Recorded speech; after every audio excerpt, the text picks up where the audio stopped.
I have a verse I thought we would read from the Bhagavatam. I'm going to give you guys a real straight translation of the verse. We'll go through it word by word. I'll give you a real clean translation. And then there's a few things I think that are, we could say, unstated premises in the verse. The verse assumes any number of things about the nature of the world and what exists and what doesn't. So before I give any commentary, I want you guys to tell me what is assumed in the verse. We're halfway through the text. Maybe not quite, but we're definitely a third of the way through the text. And so there have been thousands of verses that have been spoken thus far. The book is about 14,000 verses. So, we're 4,000 verses in. So a number of things have been put into place. A number of ideas have been substantiated and argued for. And then this verse builds on those. And so I'm going to give you a real clean translation.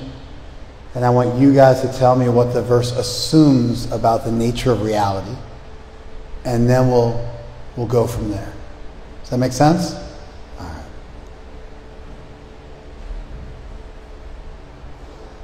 Satyam dishati arhitam arhito nrinnam naivarta do yat punar arhito yataha swarup vidhat swayam vidhate bhajatam anichitam ichapidanam nija pada palavam. You guys okay? Sure. It's okay.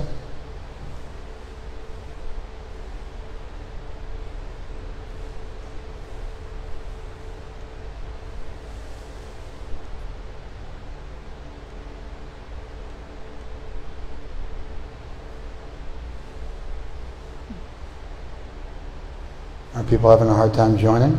Yes. Was it locked? Yeah, there was a waiting room. I don't know why. Okay. But I'll open. All right. Satyam dishati arhito arhitam nrinnam. Satyam dishati artitam artito nrinnam. When a person, nrinna means a human being. When a person, artita, they ask for something, satyam, truly, dishati, he gives artitam, that thing which was asked for. You guys follow this? When a human being asks Krishna for something, in truth, Krishna will just give you whatever it is you ask for. Naivartado yat punar arhita yataha. But he will not give you something. He is not the artada. He is not the bestower of benedictions, which punar artita yataha, which will cause someone to ask for that thing again.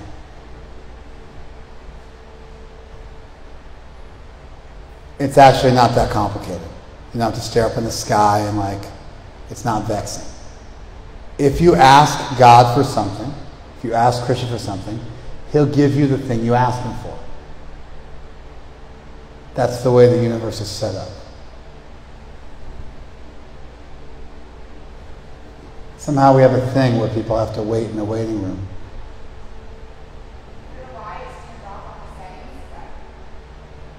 Okay. Are you able to let people in? Yes. I'm going to All right. Okay.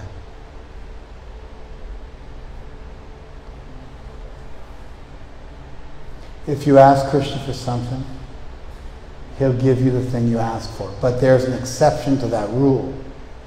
And the exception to that rule is if he's not the bestower of benedictions, which will cause you to again ask for that thing. You seem confused. You're looking confused. You're looking confused.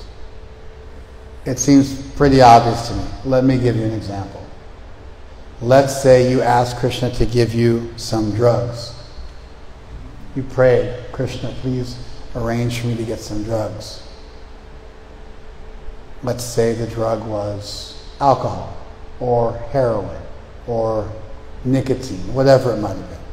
Those drugs, alcohol, heroin, and nicotine, like most drugs, have something about them which is that you become addicted to that drug and you need to take it again and again. So the result of being given something like that is that you would then ask for that thing over and over again because you're addicted to it. You follow? This isn't complicated, is it? It's pretty simple. You're saying that to me now. I watched your face, and no, I wasn't confused. and I'm misreading you. Everybody was like, when I would look at you, be like, you kind of like look around. Maybe there was a fly buzzing around, or I don't know what it was, but what I saw was vexed. So you're what appeared to be you guys being confused vexed me because it seems real obvious to me. Is it clear now? Okay. Satyam, truly. Dishati, he gives. Artita, that which is prayed for. Arhito nrinnam, if a human being prays for it, he'll give you that thing which is prayed for. Na eva, but not certainly. Artada, he's not the giver of benedictions. Punar arhito yataha, when from that giving of you of that benediction to you, you'll then ask for it again. When that benediction that you're given, when that thing that you're given will cause you to ask for something again, then he doesn't do it.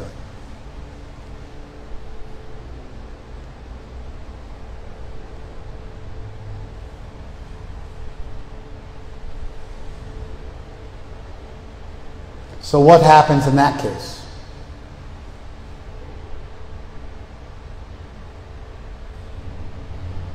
Swayam vidhate bhajatam anichatam. Then he gives you, swayam, he personally gives you.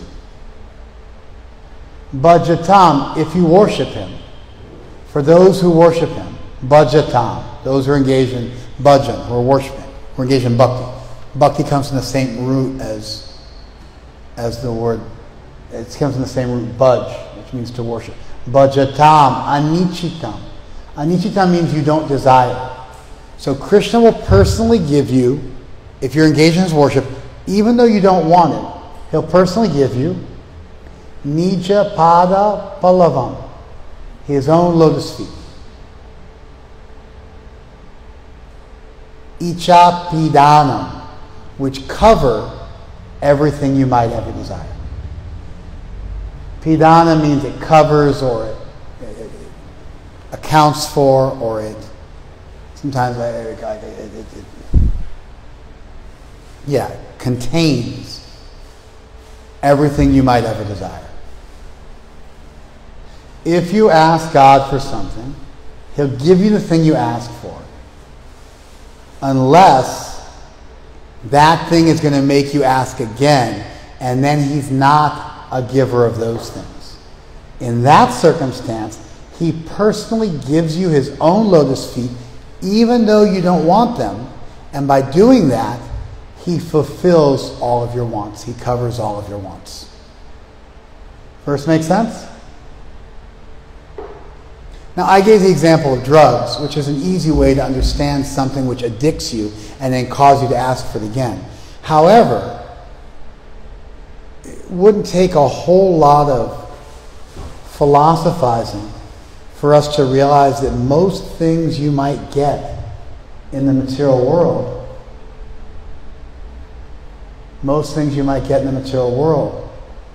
are going to cause you to ask for those things again. There's a famous verse in the Gita, Yehi samsparsha ja bhoga, dukkha yonaya evate. Certainly you get enjoyment when your senses engage with their objects. When your nose smells something pleasant. When your ears hear something sweet. When your tongue tastes something delectable. When you touch something soft and desirable. Certainly pleasure is born from that. Dukkha yonaya evate. But it becomes the womb of suffering as well. Pleasure is born from it. So pleasure is born from it. It's a little bit poetic. Yehi samsparsha ja bhoga. Certainly bhoga, enjoyment, ja, is born from samsparsha, from touching things, from enjoying things. Dukkha yonaya evate. But it also becomes the womb for you of suffering. It also becomes the womb of suffering for you. So things are born from a womb. So enjoyment is born. But then suffering is also born from the very same womb. Adyanta vanta kaunteya, because things in this world have a beginning and an end. Nateshu ramate buddha. Therefore those who are Buddha, those who are enlightened, they don't find their enjoyment there. Because they do the math and they think, well, if I enjoy that, I'm going to end up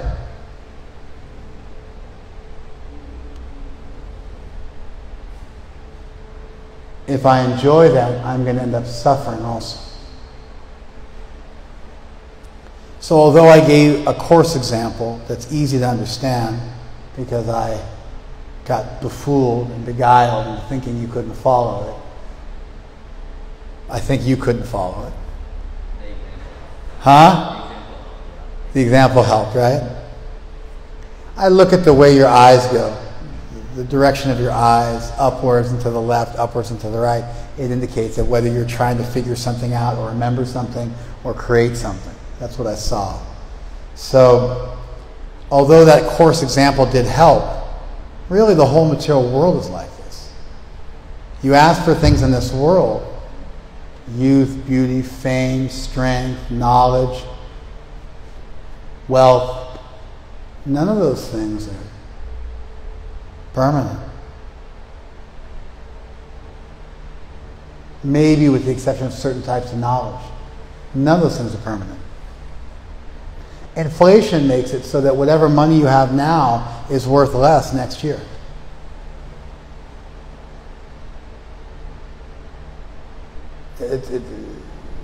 So many things in the world like this. As time goes on, those things become less valuable.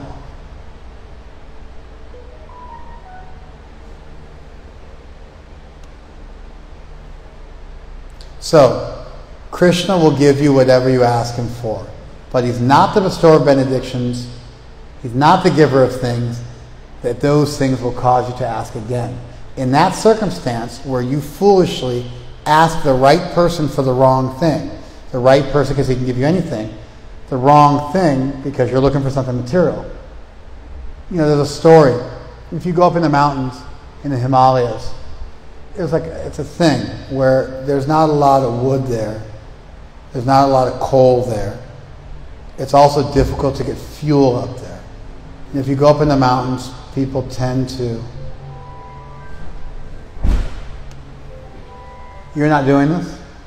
You don't have the ability to. Oh, let people in? Yeah, I keep letting people in. I thought you were doing it. I can let people in too. Okay. All right.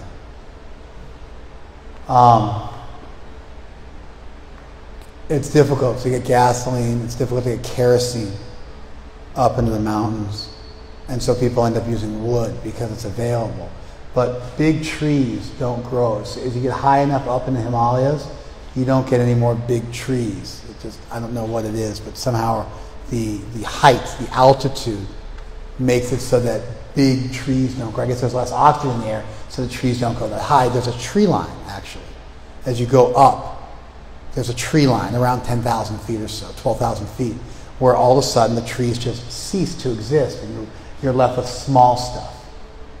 So anyway, that small stuff gets picked for firewood by the women. The men up in the Himalayas, they tend to be kind of lazy. You don't see them working that hard. The women really work hard. And so your women carry these big bundles of sticks on their back. And when they're young, you see that they bent over to create a table. You know, like you see women in India carrying, still, if in the villages, you see them carrying water on pots if they don't have indoor plumbing, which they don't have in many villages all around India. You go to a well, you pull water out of a well, or a lot of times they'll have those hand pumps. And you get those, you get the wells they do with the hand pumps. And then they fill up pots, and then they carry those pots stacked on top of each other on their head. It's actually a real thing. People actually do that. And they get their water for the day. Great civilizations were always on the banks of rivers. You know, you have like the Persian Empire was on the banks of the Tigris and the Euphrates. You have the banks of the Jordan for Jerusalem, and you have the Nile for Egypt, and you have the Gangetic Plain for North India, and you have the Saraswati also, and the Sindh River also.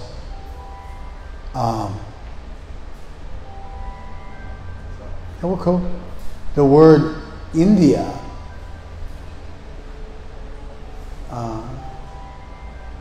just on the side of your phone, there's a little button that mutes it.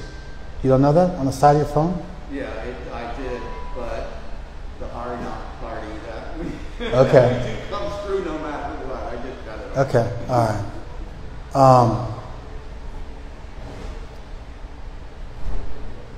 Yeah, civilizations form on the banks of rivers. And so the people have to get water. It's like an absolute necessity. We pipe it all in, but for most of recorded history, and still to this day in much of the world, it's not like that.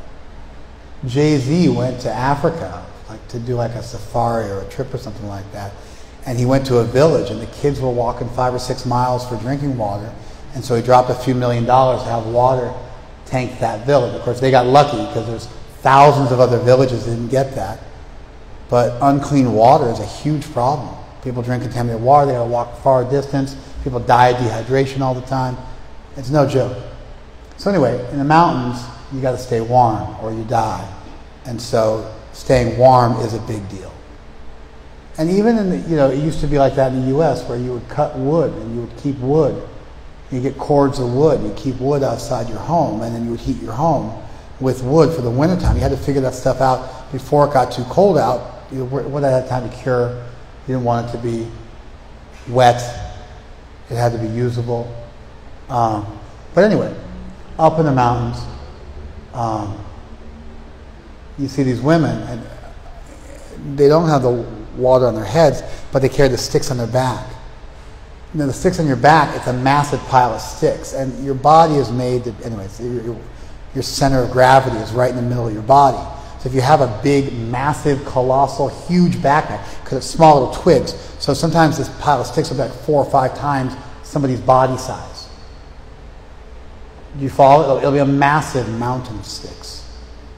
If you just carry it on your back, you'd fall over backwards. So you got to lean forward. You lean forward so the weight on your back is now over your center of gravity. So you see these young women, and they lean forward, and they create a table with their back. When the time they're old women, they're still doing the same thing they did, because life just stays more or less the same. If you go far enough out into the boondocks, then people are living like they used to live, and you get these, 1,000-year-old terrace farms, and people are picking wood like they used to get wood forever. By the time they're old women, their bodies are permanently bent. And you see all these old women in the mountains, and they got a cane, and they're bent over like you don't see anybody bent over like that. Where all those years of doing that has resulted in them being permanently bent at the waist at almost like a 90-degree angle. You guys getting a visual? Hey, this woman had this big pile of sticks. And she was carrying this old woman. And you got to tie it on. It's a whole elaborate thing. Collecting the wood's one thing, but transporting back to your home is a whole other thing. And if you mess up, the pile falls down. It's getting dark out. There's tigers up in the mountain. Everybody freaks out, and your whole day's work is wasted. So the sticks fell. The cord she used to tie them fell. And so she cried out, "Hey Govinda, hey Krishna." She cried out to Krishna. And Krishna appeared. And he said, "Yes, what can I do for you?" Came down, appeared magically. He said, "What can I give you?" She said, "These sticks fell off my back, my dear Lord. Could you please help me put them back on?" And Krishna said, "Yeah, easily." Picked up the whole pile, put it on her back, and magically made the cord fix, and she was off to the races on her way. The moral of that story is what, Nick? She wasted her wish, basically. She wasted her opportunity. What a horrible usage of her wish. The Lord appears and you ask him to put your burden back on your back. You could ask for anything. And you have to have, like you're like a donkey. You have to have your burden put back on your back. So we're asking the right person for the wrong thing. And there's Krishna's therapeutic. It's like prophylactic. It's auto-corrective. And if you ask Krishna for the wrong thing, then he auto-corrects, gives you himself. His lotus feet means his service. It's a poetic way of saying his service, which fulfills all your desires, even though you didn't want that thing. He gave you the best thing, which covers everything, even though you didn't want that. That's the verse. Satyam deshati arhitam arhito nrinnam. If a person asks Krishna for something, Krishna will certainly give the thing that was asked for. Naivarta da yat punar arhito yataha. Unless that thing's going to make you ask him a second time, again and again, then he's not the giver of those benedictions. Swayam vidhate bhajatam anichidam. Then, even though you don't want it, he's going to personally give you nijapada pallavam. He's going to give you his own lotus feet, ichapidanam, which covers everything you might ever want.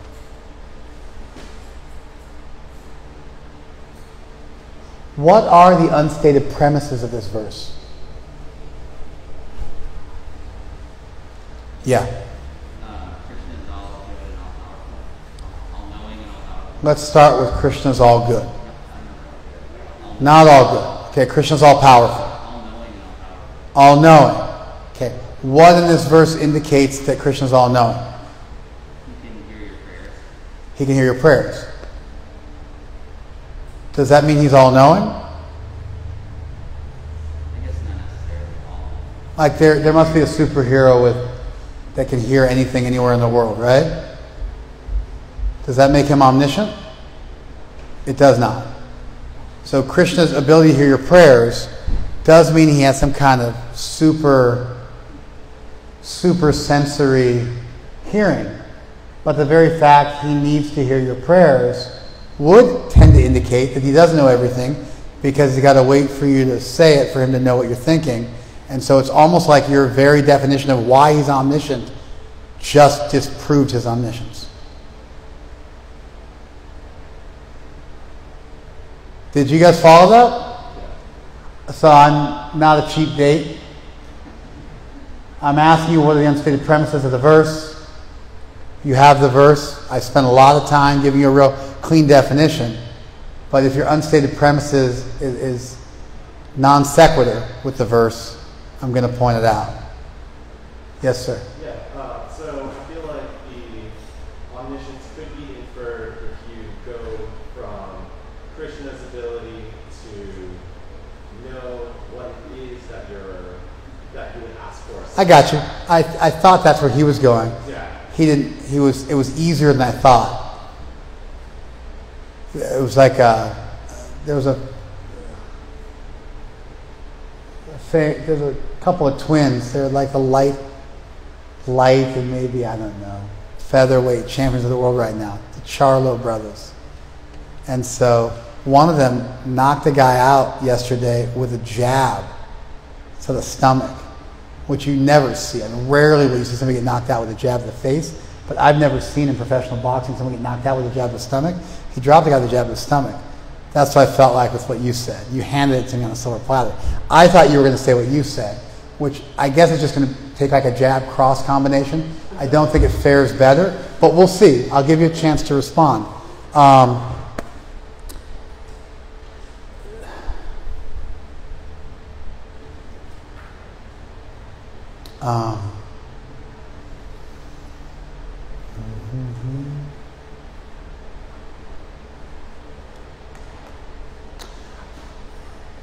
Let's say you understood the Gita verse I just taught, which is that material things become the womb of your suffering. Although I wasn't making eye contact with you, I did see out of my peripheral vision, you nodding your head almost immediately when I mentioned that things in this world tend to all fade. And that entropy is an all-pervasive force of thermodynamics, the second law of thermodynamics. So you seem to pick that up right from the get-go. But then you stated, in addition to that, there are certain things that were eternal, and the knowledge of those things that would be eternal past that. That's great. I appreciate you interrupting my rebuttal, but I'm just going to make the same rebuttal I had a moment ago, and we'll see. We'll see if it holds water. I'm not going to adjust my presentation at all. I appreciate that, though. Tried to head me off at the pass. It's very easy for me to conceive of a human being who was able to recognize the difference between things that were eternal, such as spiritual knowledge, and things which weren't eternal. I don't think it requires omniscience in order to be able to see the distinction between things which are going to require you to ask for something again and addict you to the material world, and things which aren't going to do that. I don't think that requires omniscience to see that. I think it requires a little bit of training, some self-realization, but even in this very conversation, I just articulated for everybody what the things are that fade, what the things are that don't fade, and so I don't think that that requires omniscience. Your response? And the easy way to demonstrate that is just to do a thought experiment, a la Parfit. Do a thought experiment, which is that could you conceive of a person who was able to recognize the difference between things which are addicting and things which are not addicting? Could you conceive of a person who was able to do that in this world? Certainly you could, but people in this world aren't omniscient, and therefore you don't require omniscience to make that distinction. What are some unstated premises of the verse?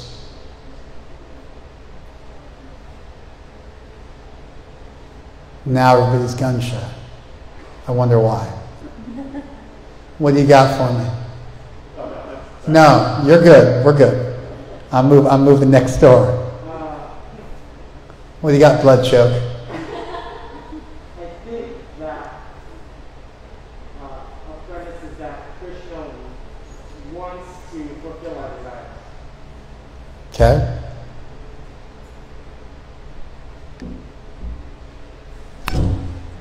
Do parents sometimes give their kids things that aren't good for the kids, but they're not super damaging, but then at a certain point they don't give things to those kids? Like, for instance, my child might want to do something. It's not really what I want them to do or what I think is in their best interest, but I might still allow them to do it. But then at a certain point I'll say, no, I'm not going to do that for you anymore. I don't see that this verse indicates that Krishna necessarily wants to fulfill our desires. You follow?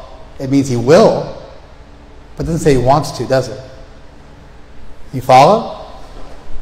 It's not. You're better than the two of them. We're getting better. We're moving forward. But you guys still haven't sold me on anything yet. I think, obviously, this verse assumes that God exists. Obviously, this verse assumes that we have access to God.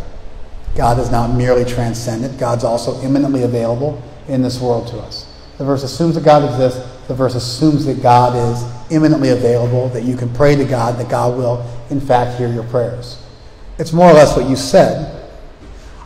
Now you said, the verse assumes omnibenevolence.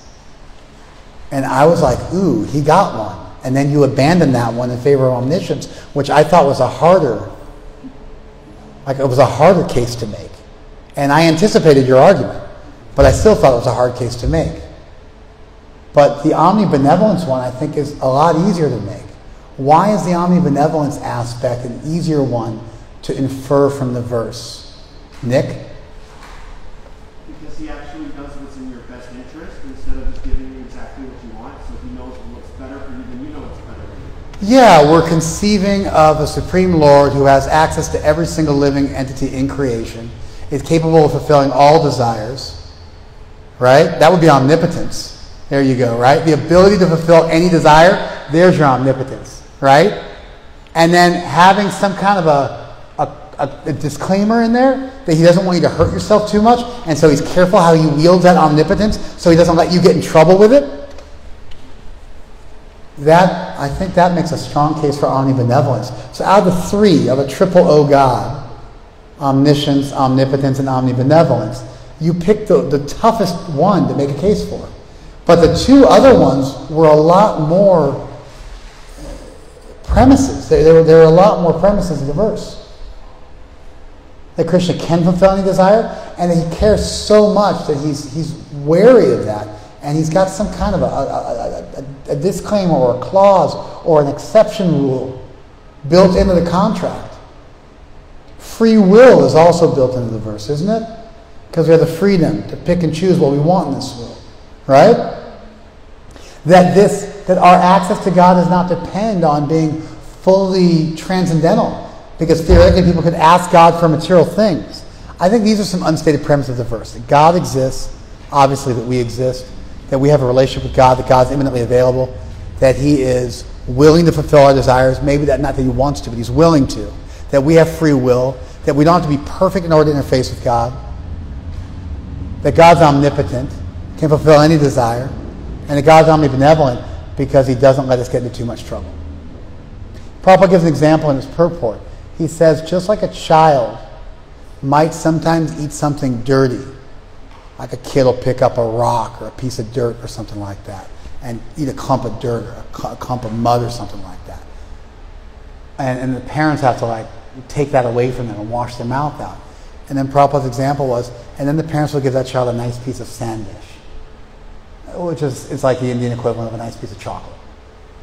And so the parent will take the bad thing away that's going to hurt the kid and then give them something better and satisfy their child because they love their child and want what's best for their child and have the ability to engineer that. You follow? Okay, more thoughts on the verse. Now we've got some of the unstated premises. We've got the verse. We've got some unstated premises. Listen to Prabhupada's beautiful translation. Krishna fulfills the material desires of a devotee. Again, you can be a devotee and have material desires. Who approaches him with such motives. There's that also. We have to open that door and ask for help. Krishna's not going to force himself on us because that would begin to mitigate our free will. So we have to open that door. But he does not bestow benedictions upon the devotee that will cause him to demand more benedictions again. The same thing again. However, the Lord willingly gives the devotee shelter at his own lotus feet, even though such a person does not aspire for it. You're a devotee, but you're so foolish, you're so addicted, you're so materially minded that you don't even know the right thing to ask for. And Krishna's built in a way that if you approach him, even with the wrong motivation, he'll set you straight. That's omnibenevolence. That's a beautiful conception of God. Really, what is a religion? It's a conception of divinity. It's a conception of self, a conception of the world, and a conception of divinity. So on some hands you have you're born with a mortal sin because Adam and Eve made a mistake and we pass on your debt to your children, which is illegal, but that's what's happening in certain versions of spirituality. Then God's going to send you to hell forever for thought crimes. You don't have to do anything. You just have to think the wrong thing. You go to hell forever for thought crimes. And somehow you're supposed to still believe that God's all good and all powerful. In contrast, we have a verse here which articulates a conception of divinity which really is congruent with an all-good and all-powerful God. Even though such a person is not aspired for it, and that shelter satisfies all desires, that is the Supreme Personality's special mercy. That's Prabhupada's purport, put into the text. That's the Supreme Personality's special mercy. It's a real merciful conception of divinity. It's a very beautiful and benevolent and compassionate and loving conception of divinity. Very parental. Very parental. There's a real sense where Krishna is our well-wishing parent. Really cares about us. And we're like an ignorant child. You following us?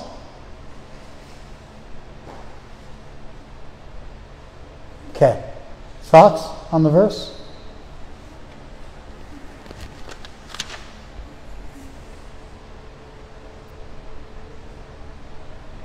Yeah. I think it's interesting how there's a corrective aspect to how Krishna bestows these gifts. However, it's not like... It's prophylactic. We normally use that term to refer to contraception, but prophylaxis is purifying. It's therapeutic. It's autocorrective. It's far out, right? That if you walk into Krishna's sphere of influence, if you open that door to Krishna, the result is that you automatically become enveloped in grace. And Krishna cares for you and nurtures you.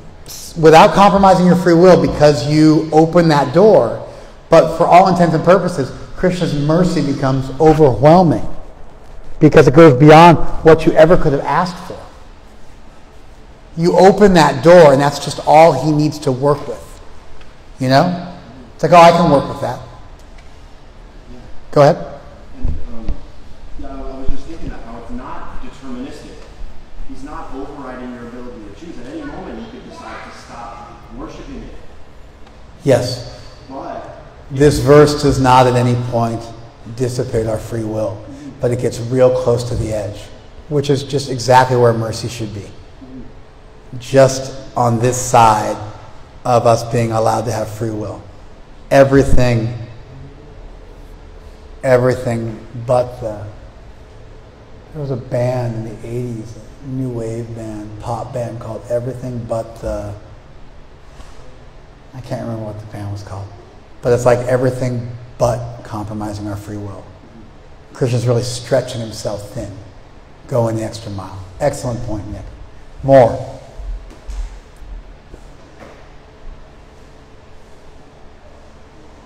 Did you guys forget the way we do class?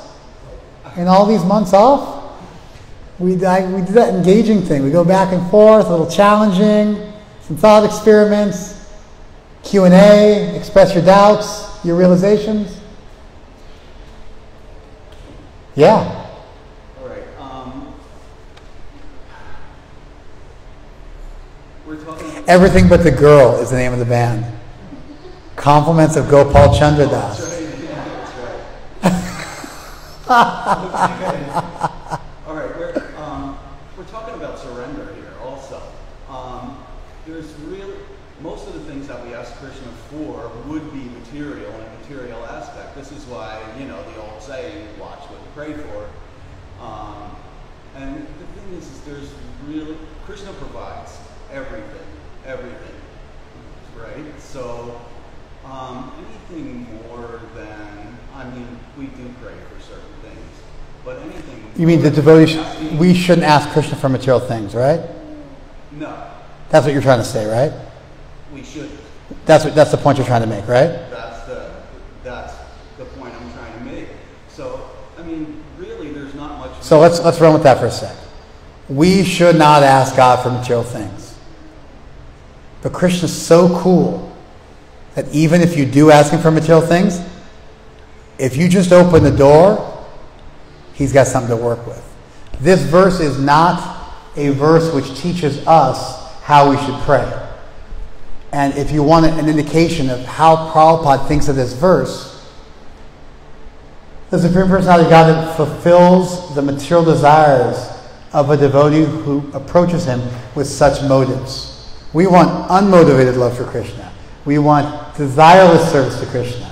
But Prabhupada here is well aware that this is not a perfect devotee, but it's somebody who is approaching Krishna with material motivation. But, it's just like if you look at Christianity, for instance.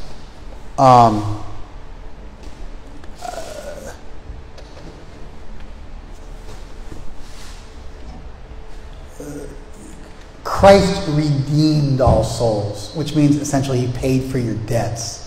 But he didn't give salvation to all souls. If you want to look at like actual Christian theology, Christ redeemed all souls and burned off their debts. But he didn't give salvation to all souls. Salvation requires some synergism, unless you're a follower of Calvin, who went with a monergistic conception, which leads you to determinism, which is totally unworkable, because God now becomes responsible for all the evil in the world, in case you guys followed that. But although Christ redeemed all souls, we have to step into the game, and only then can you be saved. That's according to Christian theology. So it's very common where the onus is put on you. Have you accepted Jesus Christ as your Lord and Savior? It's like I'm in your face. I'm like on the soapbox on the street, and I'm like, have you accepted Jesus Christ as your Lord and Savior?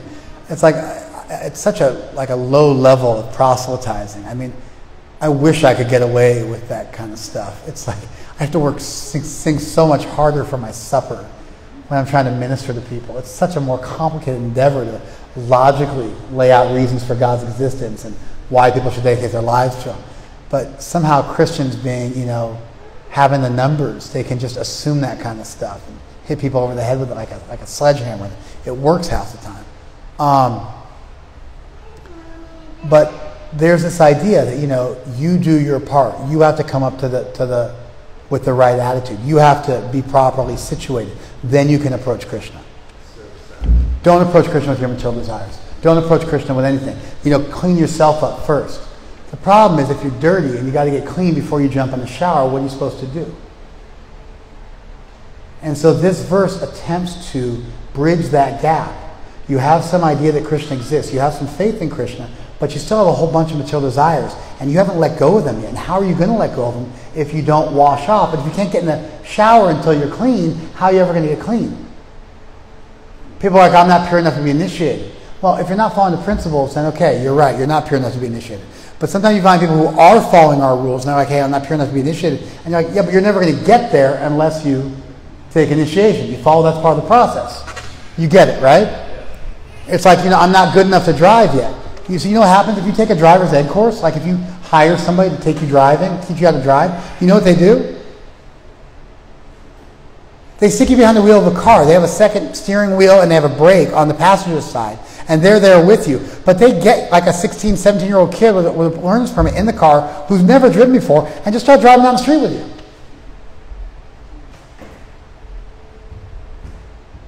I taught my son how to drive. I didn't teach my wife how to drive. Somehow that was like, maybe I've mellowed over the years. That was like many years ago, many moons ago. My wife was like, you can't teach me how to drive. Like, we didn't even try. She said, I could hire a professional to do it. I'm not even going to let you try. With my son, I did it. It was a nice bonding experience. With my wife, I did not even attempt it. She didn't want me to, and I didn't even fight her on it. They put some provisions in place so you can't create an accident, and they just get you on the road. And you're like, well, I can't possibly drive on the freeway. Like, hey, we're going to get on the freeway right now. And they just start pushing you. You ever learn how to do a backflip? They have somebody sit there with you, and you jump and do a backflip, and they stand there, and they like whip you over. Sometimes two people, if you're big. They whip you over. There's just no other way to do it but then to start to do that. So how are we going to get pure enough that we can approach Krishna without any material desires? By approaching Krishna in this therapeutic way, because he's that smooth of an operator. That's our song from the 80s by Sade, Smooth Operator.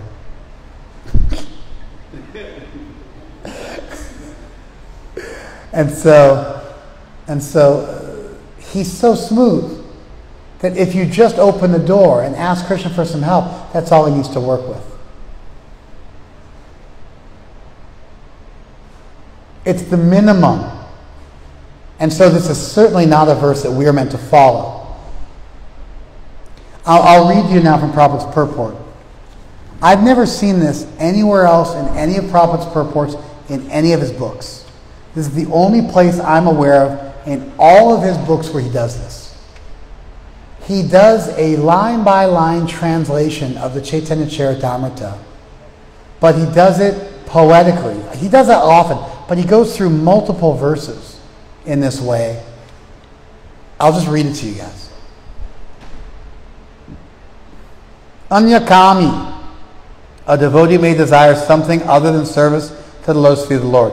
Yodi kode Krishna bhajan. But if he engages in Krishna's service, na magite ha Krishna tade tena swachodam. Krishna gives him shelter at his lotus feet, even though he does not aspire for it. Krishna kahe, the Lord says, ama bhaje, he is engaged in my service. Mage vishaya sukh, but he wants the benefits of material sense gratification. Amrita chadi vishamage. Such a devotee is like a person who asks for poison instead of nectar. E badha mukha. That is his foolishness. Ami vidya. But I am experienced. E mukha vishaya kena diba. Why should I give a foolish person dirty things of material enjoyment? Swachchadanamrita. It would be better for me to give him the shelter of my lotus feet. Vishaya buloiba. I shall cause him to forget all material desires. Kama logi Krishna bhaje. If one engages in service of the Lord for sense gratification, by Krishna rashe. The result is that he ultimately gets a taste for serving the lotus feet of the Lord. Kama chadi dasa hoite hoi abhilashe. He then gives up all material desires and wants to become an eternal servant of the Lord. You see what Prabhupada did? He went through multiple padas of the Chaitanya Charitamrita, I think from memory. And he just gave you a poetic, emphatic, like storyteller-like, plumped up translation that really brought the points home. This is Prabhupada's understanding of this verse. You're a fool, you're asking Krishna for material things, but Krishna's not a fool. He's smart. Now, if you did want to make an argument for omniscience, right? I don't know, what would you do? You'd say,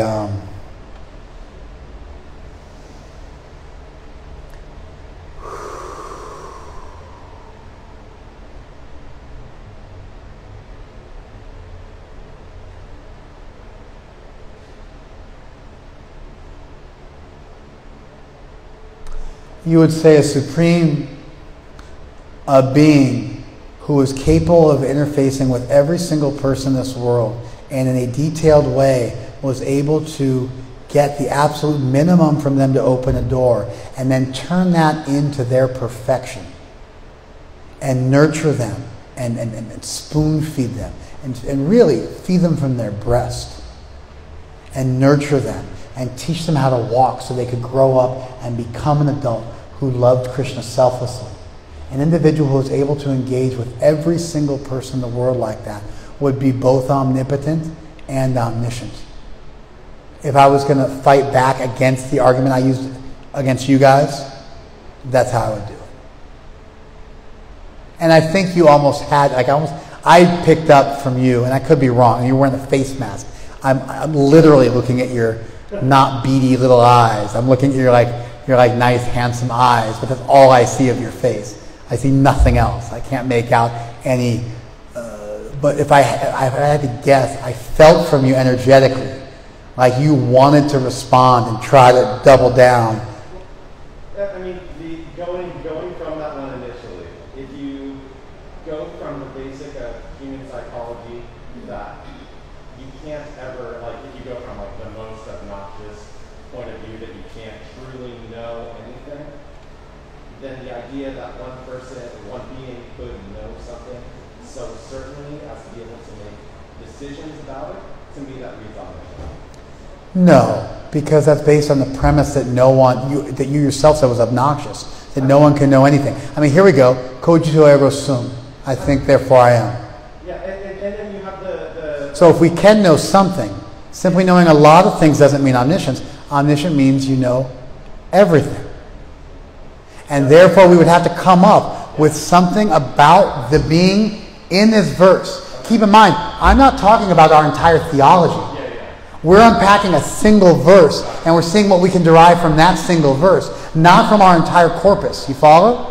So now how do we get out of this verse? How do we mine from this verse? Well, who's the person we're talking about? We're talking about an individual who sets the absolute minimum bar for you, and then who nurtures you and spoon feeds you all the way back to perfection, and they can do that with every single being in the world. That would require omniscience. Did you follow that? So I felt from you that you wanted to double down. You felt that this verse did indicate omniscience, but you couldn't find a cogent argument for it, so I silenced you. But behind that mask, you still wanted to say something. And so that's how I would make that argument. And I've just been doing this for a while. You do this stuff for a while, and then it's just like, you know what I mean? You do push-ups for a while, and you get better at doing push-ups. Nobody magically deadlifts 500 pounds. They have to practice it, and then they get better at it. So I felt like your intuition was right. But then the distance between that and forming a cogent argument against a troublesome interlocutor, somebody who's making trouble for you, that's a whole other can of, you know what I mean? Can of mangoes. All right. I think we're done. Are there any final points anybody wants to make? And there we go. Thank you very much for joining us. Hare Krishna.